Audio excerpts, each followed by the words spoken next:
It's very rare in the wild to photograph a platypus and get a platypus that is so calm that it comes up to you regularly.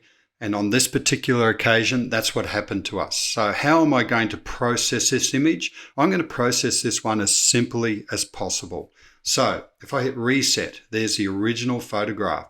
You'll notice it's a little flat, and it's flat because it's a DNG file and it's underexposed a little bit here. So I need to fix that. So all I do is come over to my vibrance preset, click on that, and you'll notice that it's changed contrast, shadows, little bit of texture, vibrance, and it's sharpened the image. That's it. It's still not correct though. So at this time, normally I'll grab my whites and bring my histogram across, not too far.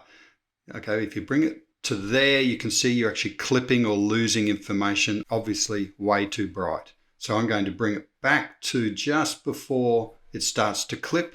And in this case, I might add a little bit of shadows in there. Again, that does make a difference. Okay, so I'm going to add some extra shadow. I'm then going to grab my crop tool, hold the shift key down and crop the image to a better balance. And in this case, I'm going to do something of that nature. I can double click, we'll lock it in, and I'm really happy with that. Now, let's have a look. 3200 ISO, 600mm focal length, 6.3 for 640th of a second handheld. I'm very happy with that. That's a great result. See how quick and easy I did that? That's how processing should be most of the time.